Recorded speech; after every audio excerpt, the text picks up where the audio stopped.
Bueno, estamos terminando el capítulo 12 de Romanos y tenemos que recordar siempre que lo que Pablo está hablando es de una manera de pensar transformada, ya no como piensa el mundo, como la gente de este siglo, sino como alguien que quiere glorificar a Dios con su vida. Él habla de que nuestros cuerpos tienen que ser la ofrenda que damos diariamente al Señor. No se trata de algo esporádico, algo ceremonial, es nuestra vida completa. Y para que eso ocurra tenemos que transformar nuestro entendimiento, o dejar que el Espíritu Santo, por medio de su palabra y su trabajo, transforme nuestra manera de pensar, para que podamos comprobar, dice Pablo, cuál sea la buena voluntad de Dios, agradable y perfecta. Entonces, eso en todos los ámbitos, pero acá le está haciendo hincapié en el amor. El amor debe ser sin fingimiento, dice. Amar a los hermanos, con todo lo que ello implica, y también amar a aquellas personas que nos hacen mal. Y esto es algo verdaderamente sobrenatural, porque el hombre natural jamás podría amar a sus enemigos. Vamos a leer los últimos versículos del 17 al 21. Y dice: no paguéis a nadie mal por mal, procurad lo bueno delante de todos los hombres. Si es posible, en cuanto dependa de vosotros, estad en paz con todos los hombres. No os venguéis vosotros mismos, amados míos, sino dejad lugar a la ira de Dios, porque escrito está: mía es la venganza, yo pagaré, dice el Señor. Así que si tu enemigo tuviere hambre, dale de comer. Si tuviere sed, dale de beber. Pues haciendo esto, ascuas de fuego amontonarás sobre su cabeza. No seas vencido de lo malo, sino vence con el bien el mal. A nadie, dice, no pagues a nadie mal por mal. Y este es el desafío, si no el más grande, uno de los más grandes que tiene que enfrentar un cristiano. Porque el Señor aseguró que íbamos a ser perseguidos, que íbamos a ser rechazados. Y la reacción natural a este tipo de trato, bueno, es justamente devolver. Devolver lo que te hacen, así es lo que hace el hombre. Pero exactamente lo contrario es lo que espera el Señor de nosotros. Él dejó claro que no debemos buscar venganza. En Mateo 5:38, el Señor dice: oíste que fue dicho ojo por ojo, diente por diente. Pero yo os digo, no resistáis al que es malo. Antes, a cualquiera que te hiera en la mejilla derecha, vuélvele también la otra. Que al que quiera ponerte a pleito y quitarte la túnica, déjale también la capa. Y a cualquiera que te obligue a llevar carga por 1 milla, ve con él 2. Al que te pida, dale, y al que quiera tomar de ti prestado, no se lo rehuses. Si nosotros hiciéramos menos que eso, seríamos igual que cualquiera. No habría diferencia en un creyente que en un hombre del mundo.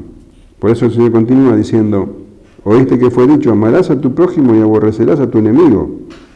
Pero yo digo, amad a vuestros enemigos, bendecid a los que os maldicen, haced bien a los que os aborrecen, y orad por los que os ultrajan y os persiguen, para que seáis hijos de vuestro Padre que está en los cielos, que hace salir su sol sobre malos y buenos, y que hace llover sobre justos e injustos, porque si amáis a los que os aman, ¿qué recompensa tendréis? ¿No hacen también lo mismo los publicanos?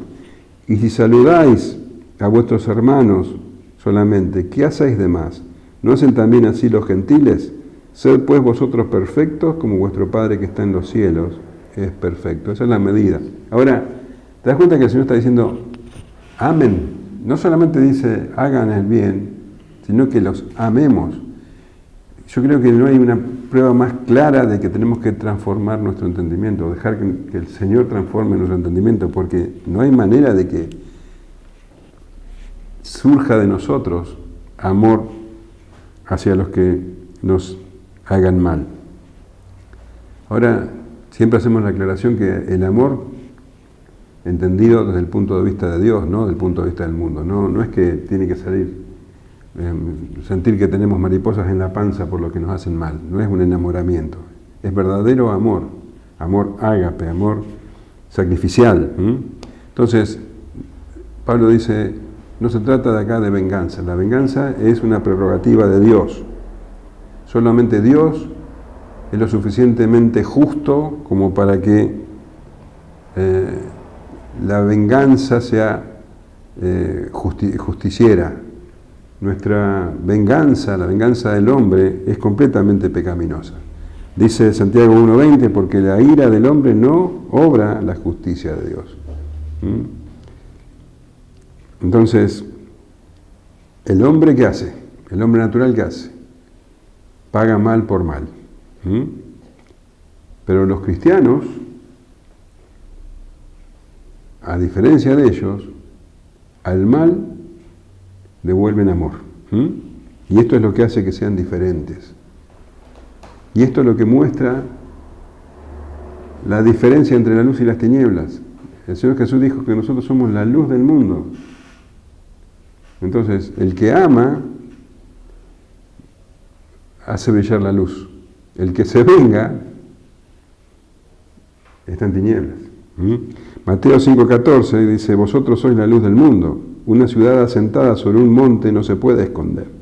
Ni se enciende una luz y se pone debajo de un almud, sino sobre el candelero y alumbra a todos los que están en casa. Así alumbre vuestra luz delante de los hombres, para que vean vuestras buenas obras y glorifiquen a vuestro Padre que está en los cielos. La luz tiene que alumbrar a todos los hombres, a nuestros amigos y a nuestros enemigos, para que ellos vean nuestras buenas obras y así glorifiquen a vuestro Padre que está en los cielos. La venganza entonces hace que esa luz se oculte. El amor del creyente no es solamente para los que se merecen ser amados, porque si no, no habría diferencia. La luz debe brillar delante de todos los hombres. El apóstol Pablo dice, no paguéis a nadie mal por mal, procurad lo bueno delante de todos los hombres, delante de todos. Y nuestra luz debe brillar delante de todos. Esto demuestra que un creyente es un verdadero sacrificio vivo. Agradable a Dios, que es el culto racional. Así se demuestra el sacrificio vivo, amando aún a los que no se merecen, aún a los que nos hacen daño. Y de esta manera nos transformamos en un instrumento de Dios para que los hombres, todos, incluso nuestros enemigos, lo glorifiquen. El apóstol Pedro escribe, 1 Pedro 2:12, manteniendo buena vuestra manera de vivir entre los gentiles, para que en lo que murmuran de vosotros como de malhechores, glorifiquen a Dios en el día de la visitación, al considerar vuestras buenas obras. No dejo de pensar en Esteban. Pablo había consentido en su muerte. Y lo esperable era que Esteban los maldijera a todos. Pero él los bendijo, oró por ellos, que no se le tome en cuenta este pecado. Eso habrá sido tremendo para Pablo.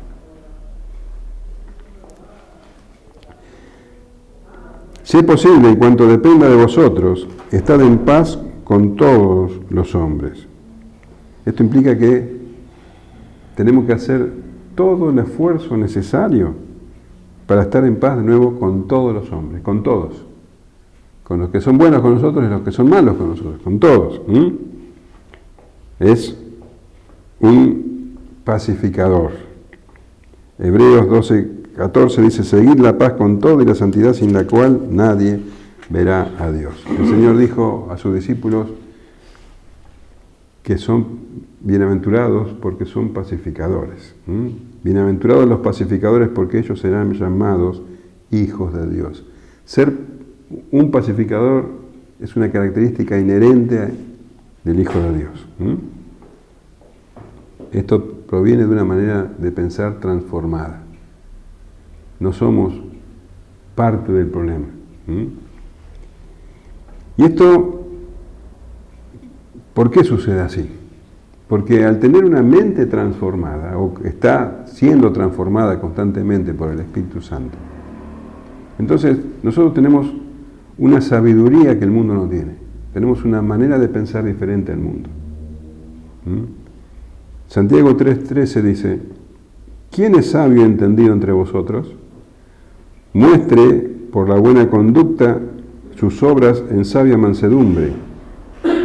Pero si tenéis celos amargos y contención en vuestro corazón, no os jactéis ni mintáis contra la verdad, porque esta sabiduría no es la que desciende de lo alto, sino terrenal, animal, diabólica. Porque donde hay celos y contención, allí hay perturbación y toda obra perversa. Pero la sabiduría que es de lo alto es primeramente pura, después pacífica, amable, benigna, llena de misericordia y de buenos frutos, sin incertidumbre ni hipocresía, y el fruto de justicia se siembra en paz para aquellos que hacen la paz. ¿Te das cuenta? El pacificador tiene otra manera de ver las cosas, tiene sabiduría que viene de lo alto, y por eso es un agente de paz. No se mete en discusiones vanas, es capaz de sacrificar derechos, de sacrificar preferencias para evitar confrontaciones, no ofende a los demás y no se ofende por lo que otros le digan o hagan.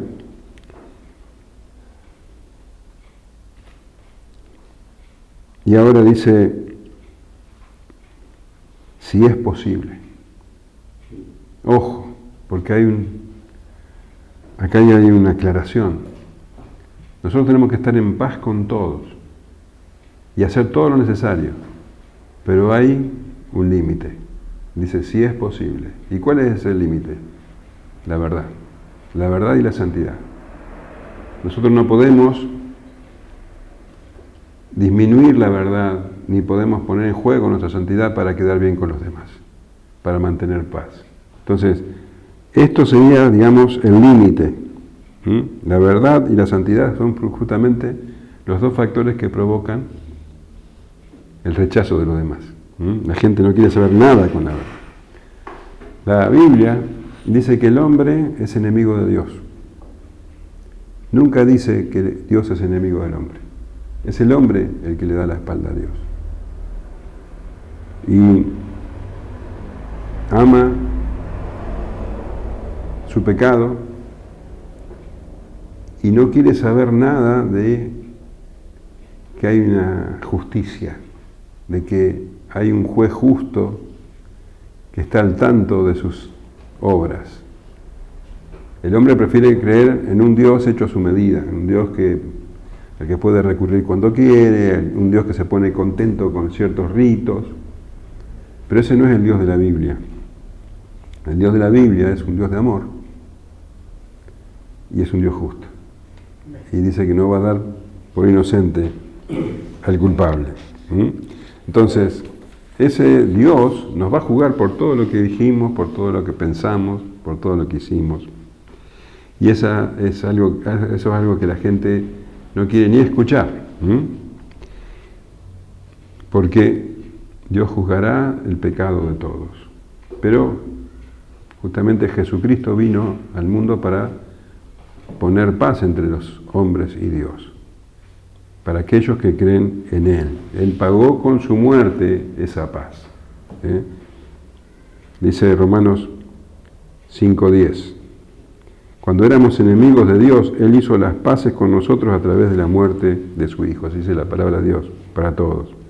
Colosenses 1:21 dice, y a vosotros también que erais en otro tiempo extraños y enemigos en vuestra mente, haciendo malas obras, ahora os ha reconciliado en su cuerpo de carne por medio de la muerte para presentaros santos y sin mancha, irreprensibles delante de Él. Entonces Él se ofrece en sacrificio, Él toma el lugar del pecador para que todos aquellos que crean en Él sean recibidos en el seno del Padre, sean recibidos en el reino de Dios. Él hace las paces. Y Romanos 5:1 dice, justificados pues por la fe tenemos paz para con Dios por medio de nuestro Señor Jesucristo. Tenemos paz para con Dios. Ya se rompió esa barrera que había. Ya no somos enemigos de Dios, tenemos paz para con Dios. Y el haber Dios limpiado nuestras culpas hace que nosotros tengamos paz interior, tenemos paz en nosotros mismos, tenemos paz con nosotros mismos. Y esa paz se evidencia con los demás. No podemos tener paz con los demás si estamos adentro llenos de turbulencia, si estamos enemistados con Dios. Pero al tener paz con Dios, ahora podemos tener paz con los demás, porque nuestra mente ha sido transformada, podemos ver a los otros desde otra perspectiva, el Espíritu Santo obra en nosotros, provocando el fruto, amor, paz, paciencia, bondad, benignidad, todas estas cosas que hacen que seamos agentes de paz. Y Pablo dice que él tenía el ministerio de la reconciliación, y ese es el ministerio que también nosotros heredamos, de reconciliar al mundo con Dios. El apóstol dice en 2 Corintios 5:17, de modo que si alguno está en Cristo, nueva criatura es. Las cosas viejas pasaron, y aquí todas son hechas nuevas. Y todo esto proviene de Dios, quien nos reconcilió consigo mismo por Cristo y nos dio el ministerio de la reconciliación. Que Dios estaba en Cristo reconciliando consigo al mundo, no tomándoles en cuenta los hombres sus pecados, y nos encargó a nosotros la palabra de la reconciliación. Así que somos embajadores en nombre de Cristo, como si Dios rogase por medio de nosotros. Os rogamos en nombre de Cristo, reconciliados con Dios. Al que no conoció pecado por nosotros, le hizo pecado para que nosotros fuésemos hechos justicia de Dios en él. Ese es el ministerio que tenía el apóstol, y también nosotros, como creyentes, tenemos ese ministerio. Ese es el mensaje. La mayoría de la gente va a rechazar ese mensaje y nos va a llamar locos, tontos, insensatos, que nos lavaron el cerebro, pero algunos lo aceptarán. Y esas personas van a recibir también la paz con Dios. Entonces, necesariamente nosotros no podemos estar en paz con todos si tenemos que bajar el nivel de este mensaje. Y tampoco podemos estar en paz con todos si tenemos que, de alguna manera,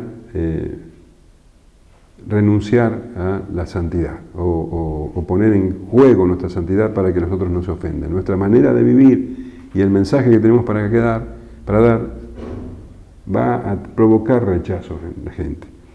2 Timoteo 3:12 dice, también todos los que procuren vivir piadosamente en Cristo Jesús padecerán persecución. Entonces, en lo que depende de nosotros tenemos que estar en paz con todos, sin disminuir el mensaje ni poner en juego nuestra santidad.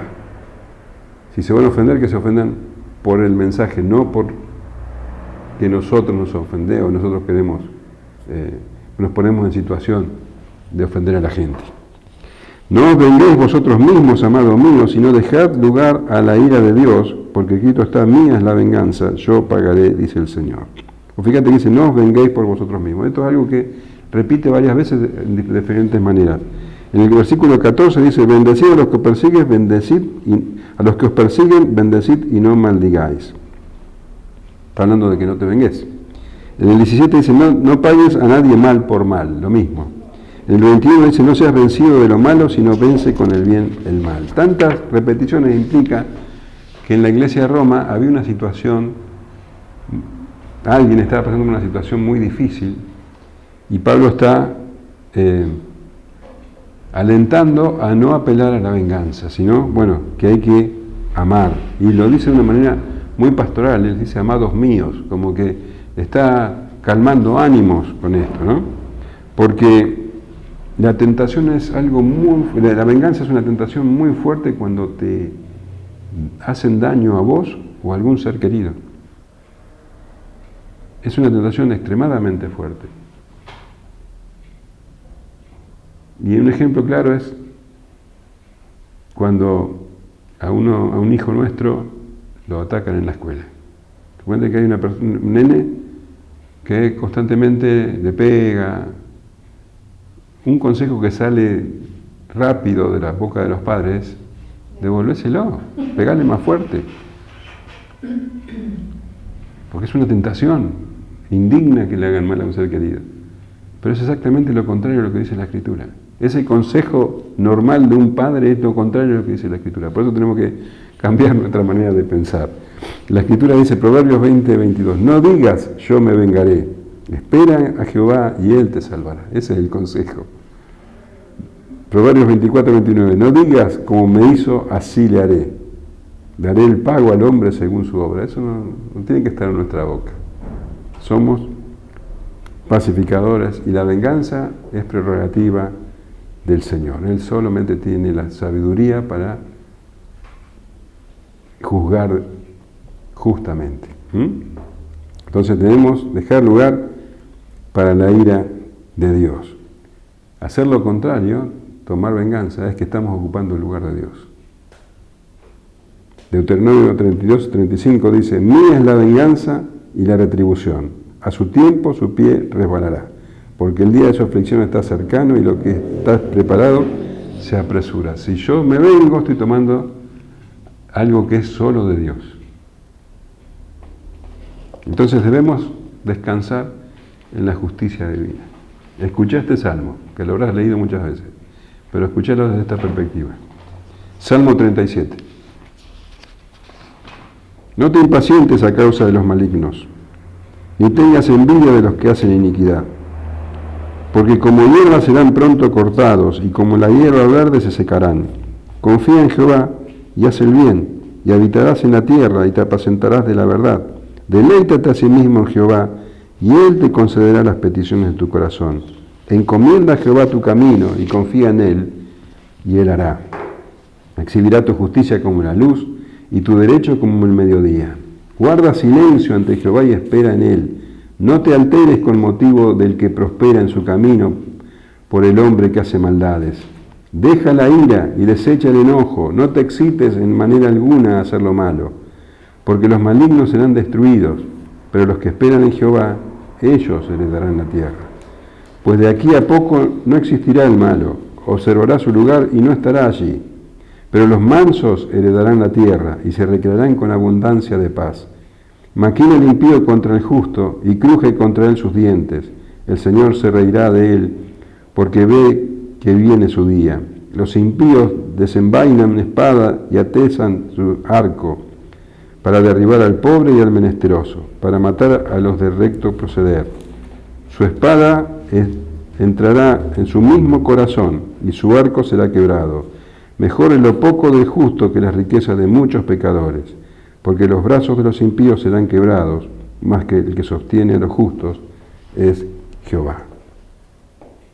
Y si querés un ejemplo de alguien que sufrió injusticia, pero que en lugar de vengarse, entregó la causa a aquel que juzga justamente, tenés al Señor Jesucristo. Pedro dice, 1 de Pedro 2:23, quien cuando le maldecía no respondía con maldición, cuando padecía no amenazaba, sino encomendaba la causa al que juzga justamente. Entonces, ¿qué debemos hacer cuando alguien nos trata injustamente? ¿Será que tendremos que orar y decir, Señor, pulveriza al impío en lugar de que lo haga yo? Véngame, Señor. ¿Eso tenemos que orar? No. Porque el que tiene la mente transformada o en proceso de transformación, nunca deseará el mal a su enemigo, sino que orará para que ese enemigo se arrepienta de sus pecados y conozca al Señor Jesucristo. Esto es algo que surge naturalmente de una mente renovada. Así que si tu enemigo tuviere hambre, dale de comer. Si tuviere sed, dale de beber. Pues haciendo esto, ascuas de fuego amontonarás sobre su cabeza. Acá el apóstol está citando Proverbios 25-21. Y el que te aborrece, si el que te aborrece tuviere hambre, dale de comer pan. Si tuviere sed, dale de beber agua. Porque ascuas amontonarás sobre su cabeza y Jehová te lo pagará. Entonces, recién decíamos que el Hijo de Dios es un pacificador y también es misericordioso. El Señor Jesús dijo, bienaventurados los misericordiosos porque ellos alcanzarán misericordia. Entonces es un pacificador y es misericordioso. Esta persona ha recibido el perdón de Dios sin merecerlo. Y como ha recibido misericordia, puede recibir misericordia. Él era enemigo de Dios y Dios lo recibió. Entonces, ¿cómo él puede rechazar a sus enemigos y mirarlos sin misericordia? Tiene otro tipo de sabiduría. Su mente está siendo transformada. En la Escritura el Señor Jesús puso un caso bien claro, una parábola, que la encontramos en Lucas 10:25. Vos sabés que los samaritanos y los judíos eran enemigos, los judíos despreciaban a los samaritanos. Y aquí un intérprete de la ley se levantó y dijo, para probarle, maestro, ¿haciendo qué cosa le daré la vida eterna? Él le dijo, ¿qué está escrito en la ley? ¿Cómo lees? Aquel respondiendo dijo, amarás al Señor tu Dios con todo tu corazón y con toda tu alma y con todas tus fuerzas y con toda tu mente y a tu prójimo como a ti mismo. Y le dijo, bien has dicho, bien has respondido, haz esto y vivirás. Pero él, queriendo justificarse a sí mismo, dijo a Jesús, ¿y quién es mi prójimo? Respondiendo Jesús dijo, un hombre descendía de Jerusalén a Jericó y cayó en manos de ladrones, los cuales le despojaron e hiriéndole se fueron dejándole medio muerto. Aconteció que descendió un sacerdote por aquel camino y viéndole pasó de largo. Asimismo un levita, llegando cerca de aquel lugar y viéndole pasó de largo. Pero un samaritano que iba de camino vino cerca de él y viéndole fue movido a misericordia.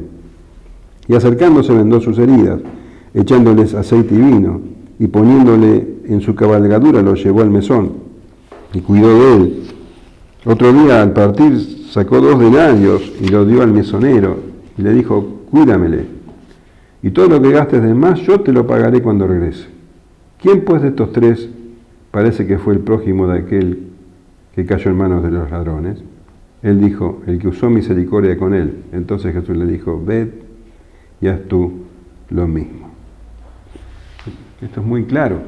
Acá tenemos 2 religiosos que siguieron de largo. Estos religiosos tenían mucho conocimiento, uno era sacerdote, el otro era levita, pero no tenían la mente renovada. Ellos no entendían cuál era la voluntad de Dios. Seguramente ellos tenían muchas cosas importantes que hacer para el culto. Llegarían tarde. Tendrían muchas excusas. Tenían otras prioridades, pero el samaritano, él no pudo pasar de largo. Y se comprometió. Dice que usó misericordia con él. Fue movido a misericordia, dice. Entonces, vos fíjate, se acercó, gastó de lo suyo, lo que tenía, vino, aceite, lo subió al caballo, siendo que él ahora tenía que ir caminando. Lo llevó al mesón, invirtió dinero, lo cuidó, dejó a otras personas, como él no estaba, dejó a otras personas a cargo. O sea, este hombre se buscó problemas. ¿Por qué hizo eso? ¿Qué ganancia tuvo con eso? Los otros 2 siguieron su vida sin ningún problema, no complicaron su vida. Pero el que tiene la mente renovada, el que busca hacer la voluntad de Dios, no puede pasar de largo. No puede estar ahí sin comprometerse, porque tiene su mente transformada, renovada. El mundo pasa de largo, es lo conveniente, es lo cómodo, es lo lógico, es lo que hace el mundo. Los religiosos hicieron eso. Este hombre no. Este hombre había obviamente entregado su vida en sacrificio vivo al Señor. Ya él amaba al prójimo como a sí mismo. Ahora,